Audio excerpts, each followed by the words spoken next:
Bonjour à vous. Comme d'habitude, si cette vidéo vous a plu, un petit pouce, un abonnement, un commentaire pour me dire ce que vous en avez pensé, c'est important pour moi. Éventuellement un petit don, lien dans la description, cela me permet de publier régulièrement. Merci à tous de votre soutien à cette chaîne. Donc là, cette vidéo est un coup de gueule. Couige à la radio sur France Info. Dupond-Moretti a été relaxé. Incroyable. Alors les bras m'en sont tombés. Alors quand le juge, bon ça c'est la radio, hein, mais quand le juge est sorti pour dire aux médias ce qu'il en était exactement, j'en ai pas cru mes oreilles. Alors écoutez bien ce qu'ose dire le juge comme verdict. Donc les faits concernant le conflit d'intérêts de Dupond-Moretti sont avérés, matériellement prouvés. Donc tous les faits sont contre Dupond-Moretti. Donc il a bien fait un conflit d'intérêts, toutes les parties le reconnaissent. Mais il a fait ça sans intention de faire un conflit d'intérêts. Donc en gros, il a fait un conflit d'intérêts de manière inattentionnelle, comme ça par accident. Et c'est officiel. Vous entendez bien, c'est officiel. Et là en plus, on parle de Dupond-Moretti, un ancien avocat qui a des années et des années d'expérience derrière lui, un vieux de la vieille concernant la justice. Et vous vous souvenez de cette anecdote qui avait dit que au grand jamais il ne deviendrait ministre de la Justice, même si on le suppliait de le devenir. Jamais il ne deviendrait ministre de la Justice. Et voilà, il avait dit ça devant les médias sur un plateau télé. Bon, évidemment, il se couvre de ridicule parce qu'il s'est dédié. Donc, évidemment, ça veut dire aussi qu'il n'a aucun principe. Ça en dit déjà très long sur le personnage. Mais voyez, ce genre de personnage qui connaît tout de la justice, parce qu'il a été en son sein pendant si longtemps, qu'il connaît tous les rouages de la justice, qui a fait un conflit d'intérêts avéré, mais sans le faire exprès, sans qu'il ne s'en rende compte. Parce que c'est ça le verdict. Il a fait ça sans s'en rendre compte qu'il y avait un conflit d'intérêts. Vous vous imaginez à quel point cette cour se fout de nous? Comment elle insulte notre intelligence de français? Mais bon, bref, on a l'habitude. Donc il a été relaxé par la Cour de justice de la République, qui déjà est une entité qui fait polémique. C'est une cour de justice justement pour juger par exemple des ministres ou autres membres du gouvernement. Donc déjà ça ne devrait pas exister.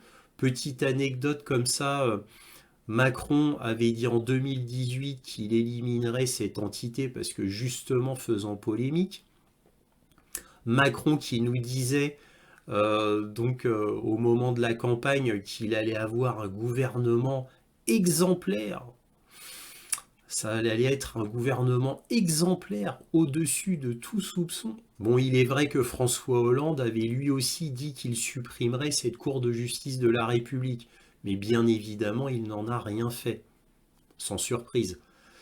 Donc là, on a un énième scandale, sachant que, évidemment, la liste est longue comme le bras de ministres du gouvernement de Macron qui ont eu affaire avec la justice, on ne les compte plus.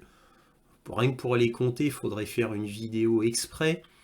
Bref, c'est déjà ce fait-là, de facto, est un scandale en soi. Mais bref, pourquoi la Cour de justice de la République fait polémique? Elle est composée de 6 députés, 6 sénateurs et 3 magistrats, mais c'est une Cour de justice qui est en gros composée de politiciens, donc qui juge d'autres politiciens.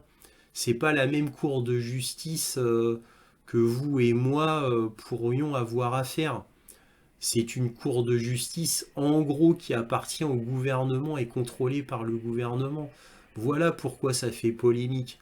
Ça ne devrait même pas exister. De mémoire, ça a été créé en 1993, je crois, mais elle aurait même pas dû être créée. Alors vous allez me dire, mais pourquoi alors elle a été créée? bah, elle a été créée bien évidemment pour protéger les ministres, tout simplement, afin que le gouvernement ne voit pas un de ses ministres favoris sauter parce qu'il aurait commis tel ou tel délit. Voilà. C'est un peu comme Nicolas Sarkozy, hein, quand il est devenu président, la première chose qu'il a fait, c'est d'éliminer la haute trahison. Voilà. Ce qui déjà signait le personnage.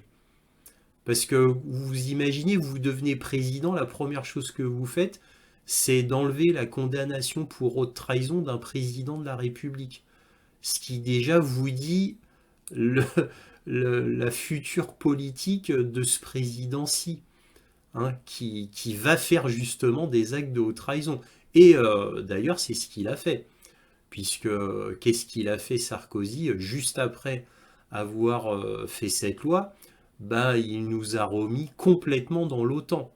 Voilà, sous la houlette donc des Américains. Voilà. Donc c'est typique, c'est typique. Donc vous voyez que bon, ce gouvernement-là, évidemment, est un État voyou au final, un gouvernement voyou, mais nulle surprise. Bon, bref, donc cette Cour de justice de la République ne devrait même pas exister. Mais c'est ainsi. Donc, bref, c'était mon coup de gueule. Évidemment, une énième injustice, un énième voyou qui n'aura pas affaire réellement à la justice et qui n'ira pas en prison, bien évidemment. Bref, le verdict qui est tombé pour Dupond-Moretti est affligeant, est terrible, scandaleux, mais nullement surprenant. Pas du tout, on s'y attendait tous, bien évidemment. Mais ça fait un coup quand même quand on entend ça, hein. C'est quand même la France, hein. Bon, ouais, c'est vrai que maintenant dire c'est la France ne veut plus rien dire en fait maintenant. Mais bon, voilà, c'est un verdict digne de la Corée du Nord ou de l'Afghanistan. Mais normalement pas de la France. Mais bon, encore une fois, nul étonnement. Bon, bref, j'arrête là. Vous voyez ce que je veux dire. Si cette vidéo vous a plu, un petit pouce, un abonnement, un commentaire, c'est important pour moi. Éventuellement un petit don, lien dans la description, cela me permet de publier régulièrement. Merci à tous de votre soutien à cette chaîne et toujours, soyez curieux.